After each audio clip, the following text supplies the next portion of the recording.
Well, good afternoon, ladies and gentlemen. Welcome out to Gulfarium Marine Adventure Park's Dolphin Show. Let me hear you guys make some noise out here this afternoon. My name is Kate. I do have the pleasure of being your host for our presentation here today. And it's our hope that when you leave the park that you have a better understanding of the animals that we have here and take that knowledge back with you to your own homes and communities to help us spread the message of conservation. So let's get started today by introducing you to the true stars of our show, our Atlantic bottlenose dolphins.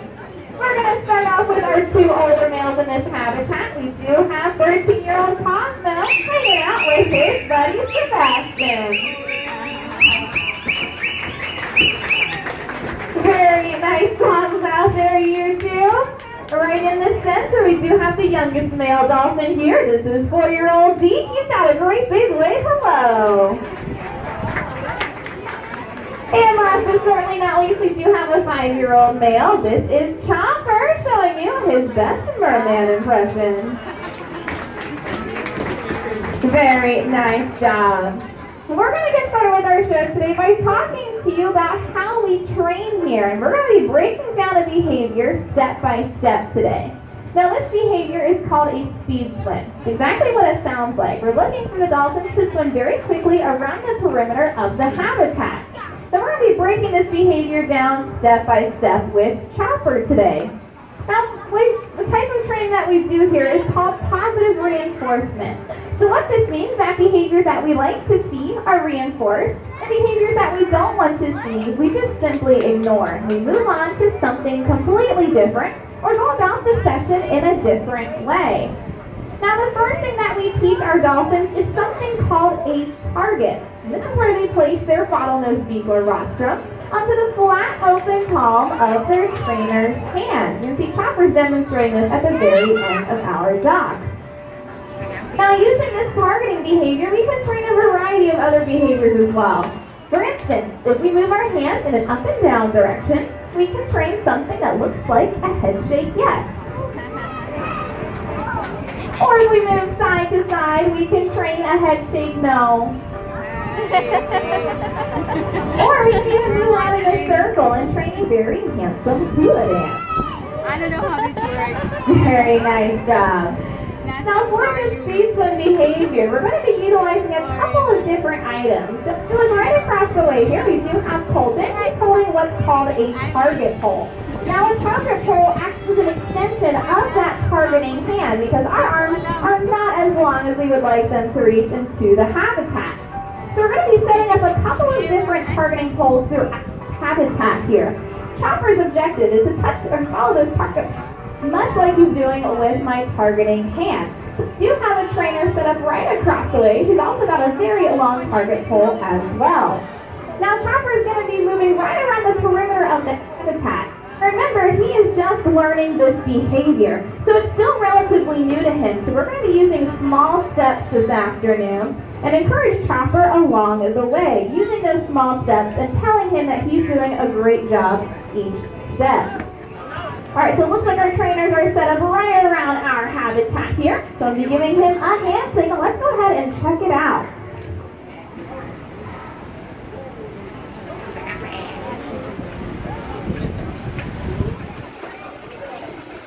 Very nice job, Chopper. Let's give him a big round of applause. Very nice. Wow, buddy, good job. So as you can see, he was following those target poles right around the perimeter of the habitat. We're going to be doing this one more time here. Let's see if we can get just a little bit further.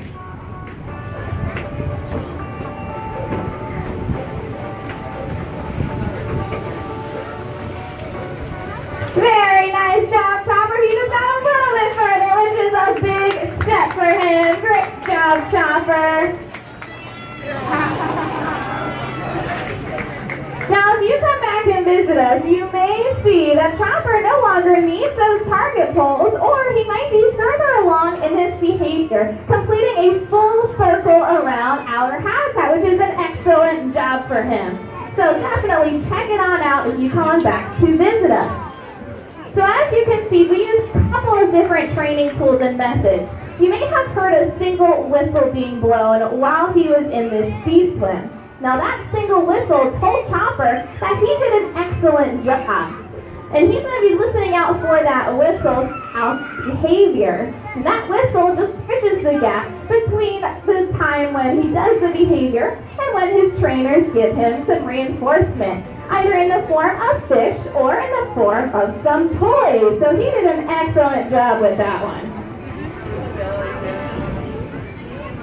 Now, it might seem kind of crazy to think that we are similar to dolphins, considering that they spend the most of their life below the surface of the water. But the fact is, dolphins are mammals just like you and I are. So there are a couple of characteristics that we share. Now, one of those characteristics is the fact that we are warm-blooded. So this means we can regulate our own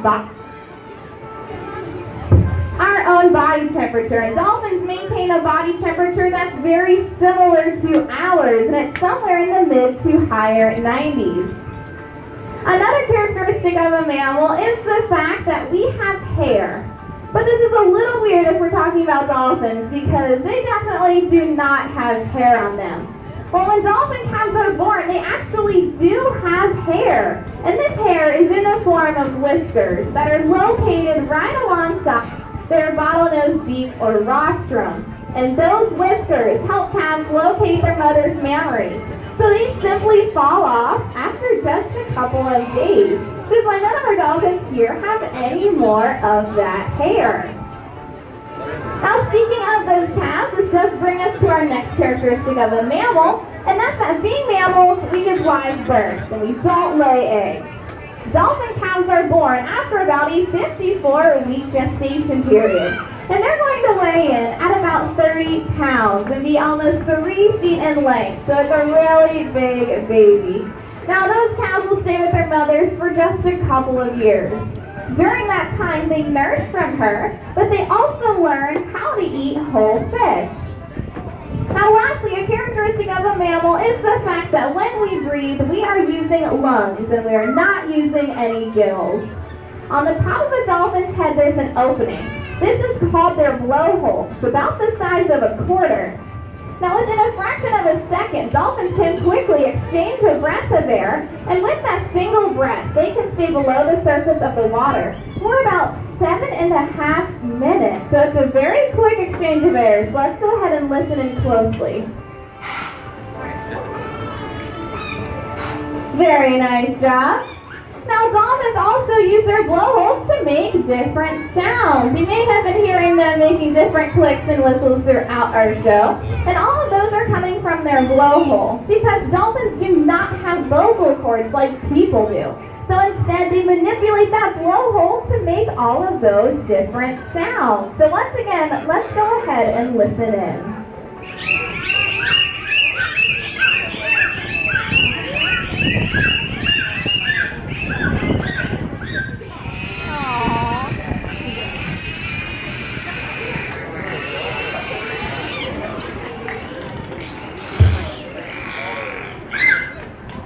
Give them a big round of applause for some beautiful songs today.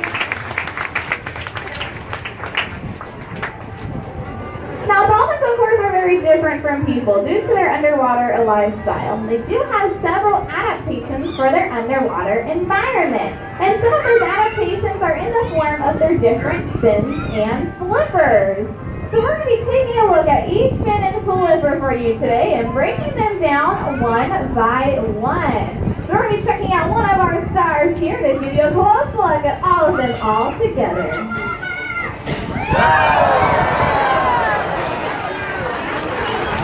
Very nice job, Sebastian. That was a really quick look, but right on top of their back is something called a dorsal fin. So my challenge for all of you today is to see if you can identify our stars from one another by just looking at those dorsal fins, because each one is just a little bit different.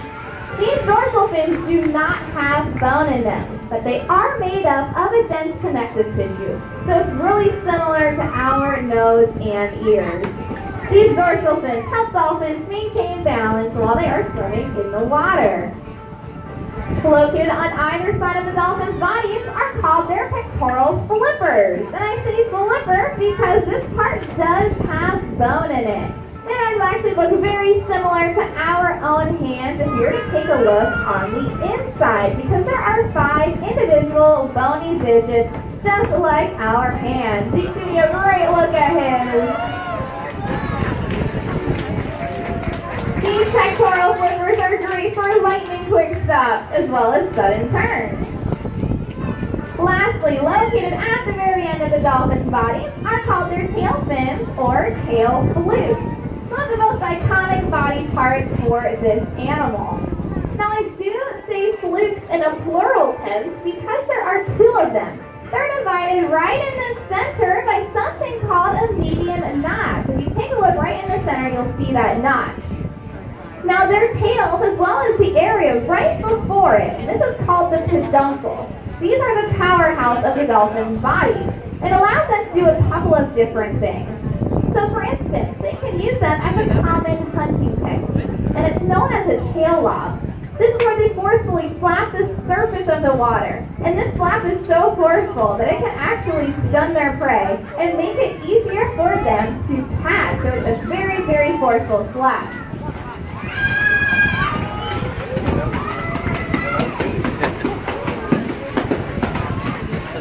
Very nice. That went right through the center, showing that off for all of you. Now, dolphins can also use those tails in a couple of other ways as well. For instance, they can use them to get up to fast speeds, just like you saw Chopper doing. Or in the case for Cosmo and Sebastian, they can also use their tails to help share some of their salt water with all of you.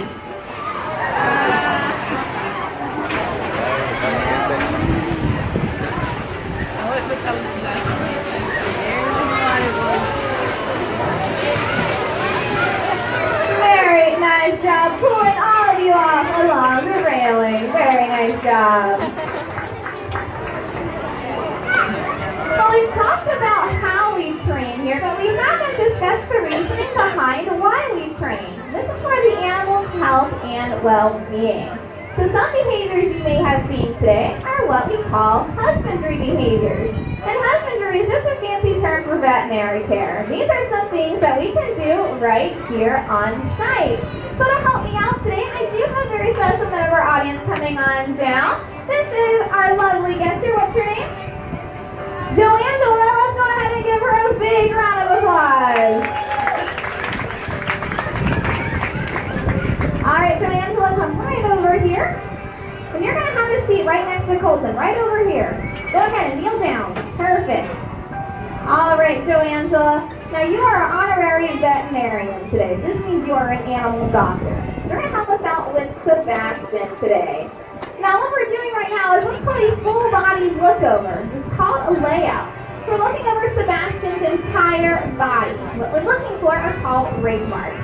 The rake marks are a way that dolphins can interact with one another using their mouths and their teeth. So Joangela, you're getting a chance to touch Sebastian. So a lot of people in the audience might be wondering what his skin feels like. So what do you think? What does it feel like? Yeah, kind of soft and smooth, huh?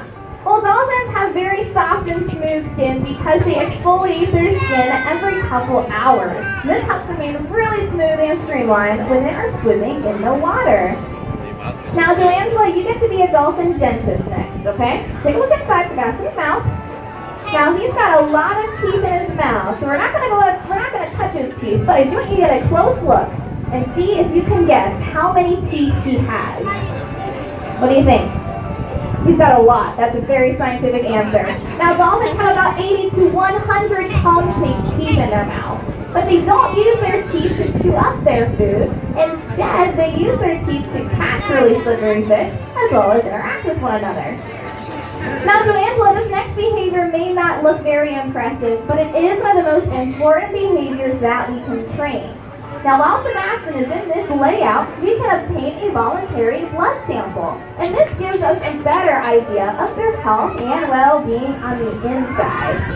So, Joangela, while Sebastian is in this layout, what you're looking for is for him to be really calm. So, is he looking calm for you today?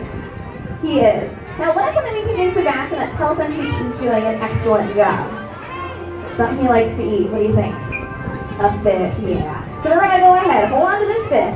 It's kind of slippery. Hold on, nice and tight. All right, Joangela, do you know what kind of fish this is? You're not sure? Well, this right here, this is simply a dead fish. All right, go ahead and toss it in his mouth. Perfect. Joangela, smell your hand really quick. Oh, that smells pretty foul. But we do have a trainer trick to help you get rid of this smell. Are you ready? You have to rub your hands together just like this. Create some friction. Perfect. Now you just have to kind of wave them up in the air. This really helps with the smell. And then just go ahead and wipe them on your dress. Let's give her a big round of applause. She was an excellent veterinarian.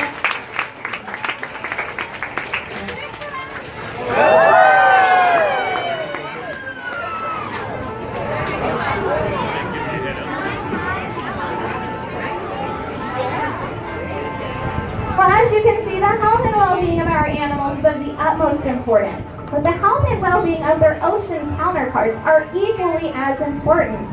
Even though you see us interacting closely with our dolphins here at the park, it's important that you remember that according to the Marine Mammal Protection Act, it's advised that you stay 50 yards away from any marine mammal that you see out in their natural environment. And this act was put in place not just for your safety, but for the animal safety. Because interactions with humans can lead to some negative things. For instance, some dolphins have learned to follow boats. Following boats is leading to propeller strikes, as well as entanglement in fishing gear. Some dolphins have learned that if they beg for food from boats, they're going to get some food, but this food is not good for their bodies. And some of them are teaching other members of their group to do the very same thing, to beg and not to hunt. But unfortunately, it can also lead to the intentional harm from people to these amazing animals. So we do want you to admire wildlife. We just ask that you do so from a safe and a respectful distance, not just for your safety, but for the animal safety as well. Well, our stars have something very special planned for all of us this afternoon. They have been planning a dolphin-style competition today. So the way this works is that our stars are going to come out and show you some of their best behaviors. And the amount of noise that you make for each behavior is going to determine who the winner is today. This is going to require everybody's participation here. So I'd like to hear you all practice your best cheering and make as much noise as you possibly can. Go ahead and make some noise today.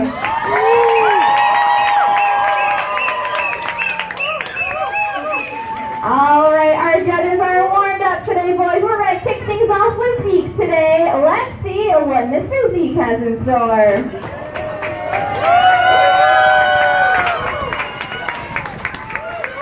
Very nice job, Zeke, walking right across water. Very impressive. You got some fans out there, Zeke. All right, we're going to throw things over to our next competitor today. So it looks like it's going to be Chopper. So Chopper, let's see what you've got in store.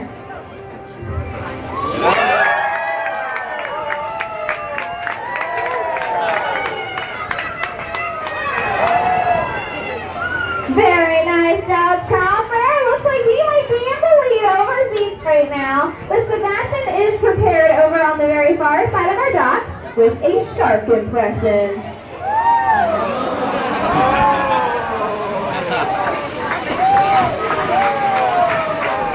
Very scary shark impression. What do you think of Sebastian here today? Alright, I still think Chopper is in the lead, but let's go ahead and see what Cosmo has prepared.